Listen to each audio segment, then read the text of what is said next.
Welcome to moms kitchen.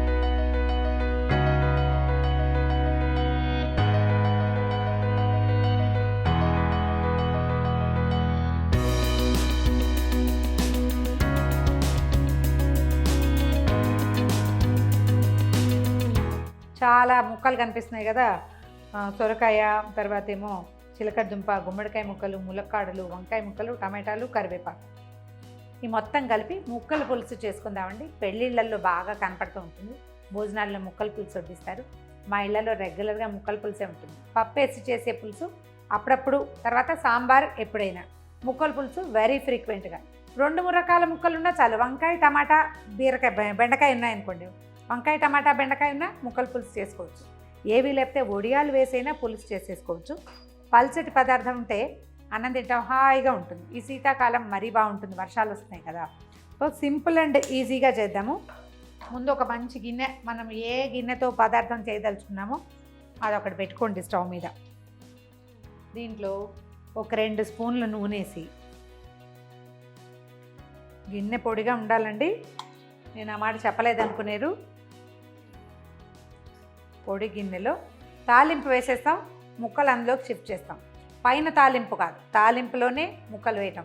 అప్పుడేమవుతుందంటే ఈ మసాలా వాసన, మనం ఏ వేసేమో దినుసులు, వాటి వాసన పడుతుంది.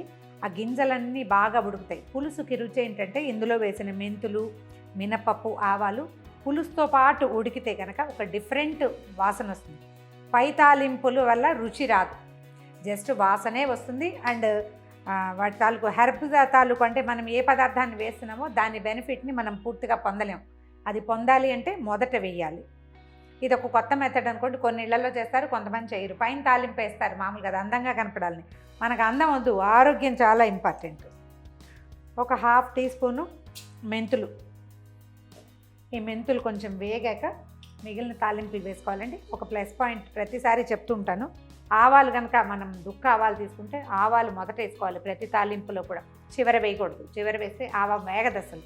కాకపోతే మెంతులు వేసేటప్పుడు మాత్రం ఏంటంటే మెంతి గింజ చాలా కటువు, ఎక్కువ వేగాలి. అది ముదురు రంగులో వేగితేనే చేదు తగ్గిపోతుంది. అందుకని ముందు మెంతులు వేసుకుంటున్నాము.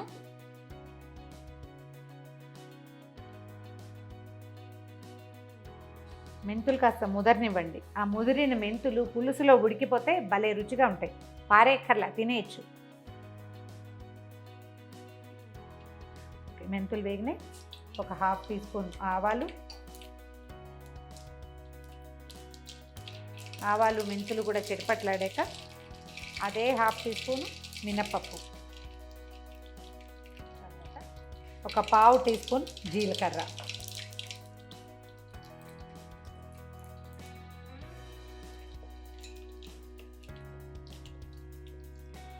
ఇప్పుడు మనకి మెంతులు ముదురు వేపులో కనపడతాయండి, కనపడినివ్వండి, ఏం పర్వాలేదు. ఎండుమిర్చి వేద్దాం.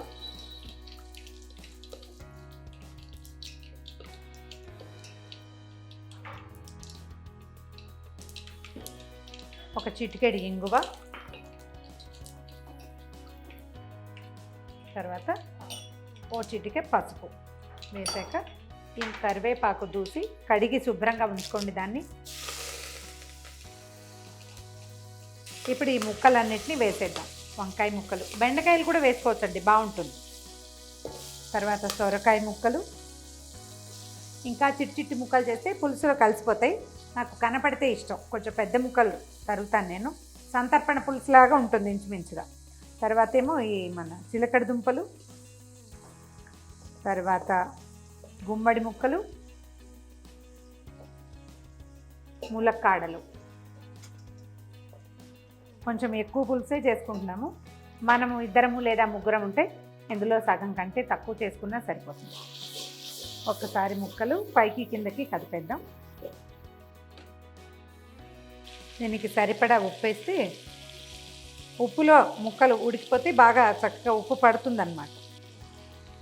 ఉప్పు వేసి చింతపండు నానబెట్టుకోవాలి. ఇప్పుడు నేను చేస్తున్న సైజు పులుసుకి ఇంచుమించుగా ఒక 40 గ్రాముల చింతపండు. ఇప్పటిదాకా ఎప్పుడు కొలతలు చెప్పలేదండి, ఫస్ట్ టైమే చెప్తున్నాను. 40 గ్రామ్స్ పడుతుంది.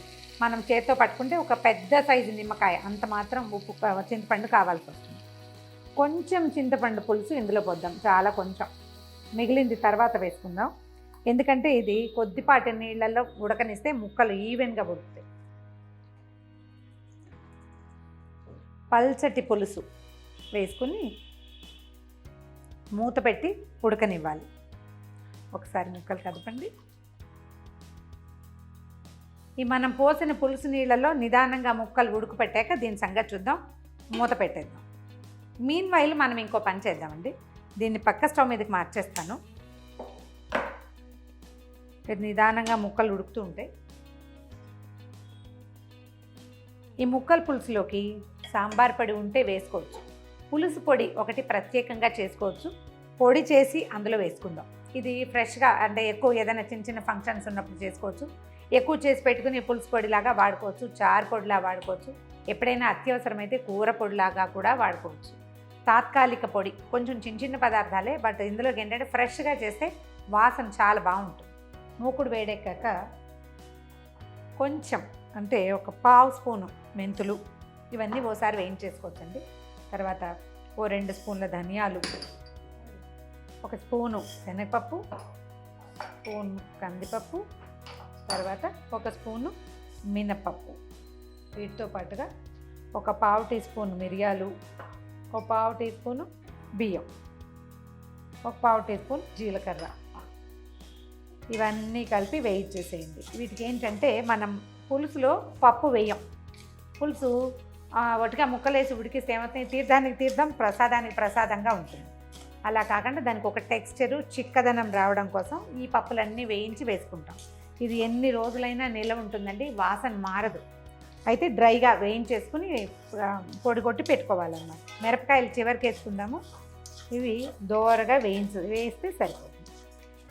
పులుసు పొడి కోసం వేయించిన గింజలు దాదాపుగా వేగిపోయినాయండి. చూడండి, మంచి వాసన కూడా వస్తుంది. మనకి బియ్యపు గింజలు చక్కగా తెల్లగా అయిపోతాయి. తర్వాత మిరియాలు కొంచెం పొట్టలు ఉబ్బుతాయి. పప్పులన్నీ రంగు మారాక అప్పుడు మన కారానికి సరిపడా మన దగ్గర ఉన్న మిరపకాయలను బట్టి ఒక 7-8 మిర్చి వేసి వేయించేసేయండి. ఇంకా అదనంగా కారం వేయం, ఈ పొడే వేస్తాం ఇందులో. మిరపకాయలు కొంచెం వేగనిచ్చి స్టవ్ ఆపేసుకోవచ్చు. కావాలంటే ఇప్పుడు ఇందులో కరివేపాకు కూడా పడేసేయచ్చండి. అంటే ఫ్రెష్ కరివేపాకు వేసామనుకోండి చక్కగా డ్రై అయిపోతుంది. పైన ఇంకా కనపడకుండా కరివేపాకు కూడా కలిసిపోతుంది. ఆల్రెడీ మనం పులుసులో వేసాం కదా, అందుకని వేయట్లేదు. మీరు చేసి పెట్టుకోదలుచుకుంటే పులుసు పొడి ఇలా చేసుకోవటం, అంత కరివేపాకు ఇలా వేడిగా ఉండగానే వేసేస్తే చక్కగా డ్రైగా అయిపోతుంది. పొడి చేసి పెట్టేస్తే హాయిగా కరివేపాకు కూడా తినిపించేయచ్చు పిల్లలతో పెద్దలతో. స్టవ్ ఆపేద్దాము. గింజలు వేగిపోయినాయి, వేరే ఒక ప్లేట్లో తీసి పెట్టుకుందాం.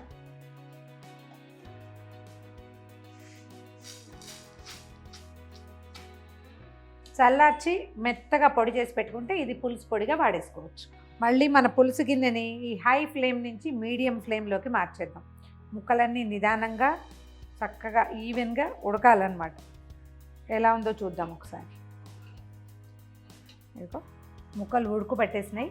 పూర్తిగా ఉడుకుతూ ఉండగా మనం మిగిలిన పులుసు కూడా పోసేసేయచ్చు. ఇంకొక నిమిషం ఆగి చేద్దాం. మంచి వాసన వస్తుందండి. స్టవ్ కొంచెం హైలో పెడదాం. ముక్కలు దాదాపుగా ఉడికిపోయినాయి. మిగిలిన చింతపండు పులుసు పోసేద్దాం ఇందులో. ఇప్పుడు ఇందాక మనం వేయించి పెట్టుకున్నాం కదా, ఆ పొడి 1 స్పూన్ 2 స్పూన్లు పౌడర్ వేసేద్దాం ఇందులో. ఇది మెత్తగా చేసుకుంటే పులుసు చిక్కగా కలిసిపోతుంది. ముక్కల పులుసుకి తప్పకుండా తీ పులుసు అంటారు, చాలామంది బాగా తీగా చేస్తారు. మనం కొంచెం తీగా చేద్దాం, ఎక్కువ వద్దు. ఒక చిన్న బెల్లం గడ్డ ఇందులో వేయండి. హాయిగా దీన్ని కొతలాడుతూ ఉడకనివ్వండి. అంటే కాగాలి పులుసు. ఆ పులుసు వాసన ఊరంతా వచ్చాక అప్పుడు ఆపచ్చు. ఒక 10 నిమిషాల పాటు తెరలనిస్తే పులుసు రెడీ అయిపోతుంది. పులుసులో ముక్కల్ని గరిటె పెట్టి కదపాల్సిన తిప్పాల్సిన అవసరం లేదు. కలిపామనుకోండి ముక్కలన్నీ మెత్తగా చితికిపోతాయి. ఇప్పుడు మనం ఎలాగో పులుసులోనే వేసాం. కూరలో వేపుళ్ళల్లో అయితే మూకుడు కదుపుకోవాలి. ఇందులో అసలు మళ్ళీ గరిటె పెట్టాల్సిన పని లేదు. చివరికి దీని టెక్స్చర్ ఎలా ఉందో చూడడానికి మాత్రమే గరిటె పెట్టాం.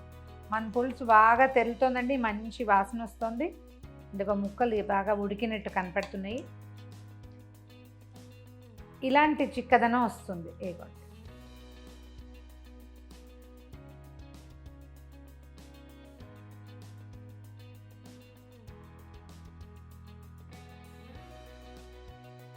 ముక్కలు ఇలా భావకంగా కనపడాలి అంటే మొదటిసారి మనం చింతపండు పులుసు పోసి ఉడికించాం కదా, అప్పుడు బాగా ఉడికిపోనిచ్చాకే పై పులుసు పోసుకోవాలి. అలా కాదు, మొత్తం కలిసిపోవాలి, ఇదంతా శుద్ధ దప్పడంలాగా అవ్వాలి అంటే కనుక ముందు ఉడికించటము, తర్వాత మిగిలిన పులుసు పోసుకోవటం. మిగిలిన పులుసు పోసాక చిక్కపడుతుంది కానీ ముక్కలు అంత మెత్తగా అవ్వవు మనకి. దింపే ముందు చక్కగా చేతి కొద్దీ కొత్తిమీర వేయండి. దీనికి ఇంకా పైన తాలింపు అవసరం లేదు, మనం ముందే తిరగమాత పెట్టేసాం కదా. కాదు మళ్ళీ ఇంకోసారి వేసుకుంటామంటే కొంచెం ఆవాలు, జీలకర్ర, ఇంగువ వేసి తిరగమాత పెట్టుకోవచ్చు. ఇగో మన పులుసు వడ్డించడానికి రెడీగా ఉంది. దీన్ని తీయగా కావాలంటే ఇంకో స్పూను బెల్లం వేసుకోవటం, తీయగా వద్దు ఇలా ఈవెన్గా కావాలంటే ఇంత మాత్రం బెల్లమే వేయటం. పెళ్ళిళ్ళల్లో వడ్డించే కమ్మని ముక్కల పులుసు రెడీ.